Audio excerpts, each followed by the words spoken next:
The river wasn't supposed to be there, at least not like this. What had once been a manageable crossing on the mission maps had transformed overnight into a roaring, swollen monster, wide, fast, and merciless. Days of relentless rain had turned the valley into a funnel, feeding the river until it burst its banks and erased every safe route forward or back. 280 U.S. Marines were now trapped on the wrong side of it.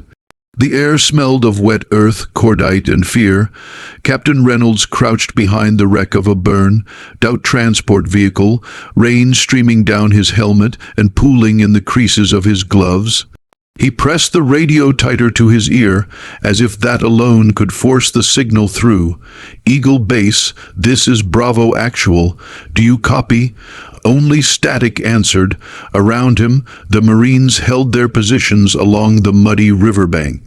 Some lay prone, rifles trained toward the tree line on the opposite ridge. Others worked frantically to stabilize the wounded, men hit by shrapnel, gunfire, or exhaustion during the last failed push to cross. They had tried everything. Ropes snapped like thread under the river's force. Inflatable rafts were torn apart or swept downstream in seconds. One Marine had nearly drowned before being dragged back, coughing up river water and panic. Now the enemy knew. Muzzle flashes blinked intermittently from the fog, shrouded high ground, not a full assault, not yet, just enough pressure to remind the Marines they were being watched and waited on. "They're bleeding us slow," Sergeant Cole muttered, reloading beside a fallen tree. "They know we're stuck." Captain Reynolds nodded grimly. The enemy didn't need to rush. Hunger, wounds, and the river would do the job for them. A cry rose from behind the line. "Medic! We need a medic!" The word echoed again and again, each time more desperate, but there weren't enough. The battalion's medics were stretched beyond breaking point. One worked on 3 men at once, hands slick with blood, eyes glassy with exhaustion. Another knelt in the mud beside a Marine who wasn't breathing, rain masking the tears on his face as he continued CPR long after hope had faded. Captain Reynolds moved down the line, shouting encouragement, clapping shoulders, forcing confidence into his voice. "Hold it together. Air support will find a way." He stopped mid-sentence. In front of him lay a young lance corporal, barely 20, shrapnel embedded deep in his abdomen. His breathing was shallow, lips pale, fingers clawing weakly at Reynolds' sleeve. "Sir, I don't want to die here." Reynolds swallowed hard. "You won't," he said, even as the medic shook his head almost imperceptibly. But Reynolds knew the truth. Without evacuation, without advanced medical care, many of them wouldn't last the night. Thunder rolled overhead, distant but ominous, as if the sky itself was warning them of what was coming. Another radio call crackled, this one clearer, sharper. "Bravo Actual, this is Overwatch. Enemy movement confirmed. Multiple units repositioning along the ridge. They were closing in." Reynolds keyed the radio. "Any word on crossing support? Boats, airlift?" A pause, too long, then negative. "Weather grounding birds. River conditions unsafe. You're on your own for now." "On your own?" The words landed like a death sentence. Reynolds looked out at the river again. The water surged violently, churning with debris, branches, broken crates, pieces of a destroyed bridge miles upstream. It roared loud enough to drown out distant gunfire, a constant reminder that escape was impossible. Nearby, a group of Marines huddled around their wounded squad leader, trying to keep him warm with soaked ponchos. One Marine whispered a prayer. Another stared blankly into the rain, eyes hollow. Morale was cracking. Reynolds felt it like a physical weight pressing on his chest. 280 Marines, surrounded, cut off, bleeding, and somewhere beyond that river, on the far side of enemy territory, was the only chance they had left. Reynolds lowered his head briefly, rain dripping from his helmet brim. "Hold," he whispered to no one in particular, "just hold on." None of them knew it yet, but at that very moment, far beyond the flooded banks and enemy lines, a lone figure was preparing to do what no one else could or would. And if she failed, this river would become their grave. The order never came. That was the first thing she noticed. In the dimly lit forward aid station miles away from the river, the radio chatter had slowed to a nervous murmur. Broken transmissions, clipped warnings, coordinates repeated like prayers. Somewhere between static and silence, one message kept resurfacing. "Bravo unit cut off, river crossing failed, heavy casualties."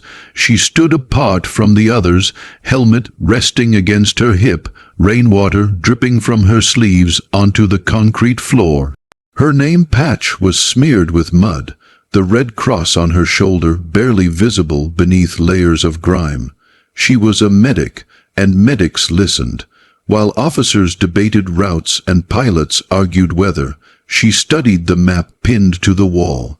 The river carved a brutal line across the valley. Enemy held ridges flanking both sides. Every official option was crossed out in red grease pencil. Too dangerous, too exposed, impossible. She traced a thin blue line with her finger, an old logging route that disappeared into marshland before reaching the river's narrowest bend. No bridge, no road, just water, mud, and darkness. Who marked this? She asked quietly. A staff sergeant glanced over. That trail, been abandoned for years, flooded now. She nodded, already committing it to memory. Another transmission crackled through the radio, weaker this time, running out of morphine, wounded piling up. If we don't get help, static swallowed the rest. She didn't wait for permission. She moved fast, checked her medical kit, sealed bandages in waterproof wraps, slung extra tourniquets across her chest. She swapped her standard pack for a lighter one, stripped of anything that wasn't essential. One of the younger medics noticed her gearing up. "Where are you going?" She hesitated, just long enough to meet his eyes to them. "That's enemy territory," he said. "You won't make it." She tightened the strap on her helmet. "They won't make it if I don't." Rain hammered down as she slipped into the tree line, disappearing from the lights of the aid station. No escort, no backup, just a medic and the weight of 280 lives pressing on her shoulders. The forest swallowed her almost immediately. Branches clawed at her gear as she moved low and slow, every step calculated. The ground was slick, the mud deep enough to steal her boots if she wasn't careful. Somewhere ahead, the enemy patrols moved in overlapping arcs, their flashlights cutting pale scars through the darkness. She waited, listened. Two voices passed close enough that she could hear their breathing. She pressed herself into the earth, rain washing over her face, heart pounding so loud she was sure they'd hear it. They didn't. When the path opened into marshland, the smell hit her first, stagnant water and rot. The trail vanished beneath the flood, leaving only instinct and memory to guide her. She tied a rope around her waist, anchoring it to a thick tree trunk before stepping into the water. It was ice cold. The current grabbed at her legs instantly, stronger than she'd expected. She leaned forward, planting each step carefully, using submerged roots and rocks to inch ahead. Every few meters she stopped, breath shaking, muscles screaming. A flare lit the sky behind her. She froze. Enemy silhouettes appeared on the ridge, scanning the valley. Light swept dangerously close to her position, glinting off rain, slick water. She submerged herself up to her neck, teeth clenched to keep from gasping. Seconds stretched into eternity. The light moved on. She pulled herself forward again, fingers numb, blood seeping from where the rope burned into her palms. The river widened, deepened. At one point she lost her footing entirely, water dragging her under before she fought her way back up, choking silently. She thought of the voices on the radio, running out of morphine. She thought of the young Marine begging not to die. Her arms burned, her lungs screamed, fear pressed in from every side, but beneath it all was something stronger, duty. By the time she reached the far bank, she was shaking violently, soaked to the bone, every muscle trembling from exhaustion. She cut the rope loose and collapsed into the mud for just a moment, just long enough to breathe. Then she forced herself up. Gunfire echoed in the distance. The Marines were still holding. She adjusted her pack, wiped the rain from her eyes, and moved toward the sound. They didn't know it yet, but help had crossed the river. The first thing she heard was screaming, not the sharp panic of men under sudden fire, but the raw, ragged sound of pain stretched far beyond what a human voice should endure. It cut through the rain and gunfire, guiding her through the trees like a beacon. She broke from the brush onto the riverbank and immediately dropped to a knee as rounds snapped overhead. Dirt exploded inches from her face. Someone shouted a warning, "Contact left flank." Marines moved with exhausted precision, returning fire toward the ridge while dragging wounded men farther from the waterline. They looked half drowned already, mud caked, eyes red and hollow, hands shaking as they worked magazines into rifles. Then someone saw the red cross on her sleeve. "Medic, we've got a medic." The word rippled through the line like electricity. Hands reached for her, pulling her down behind a shattered log. Captain Reynolds stared at her in disbelief, rain streaking his face. "How the hell did you get here?" "No time," she said. "Show me the worst."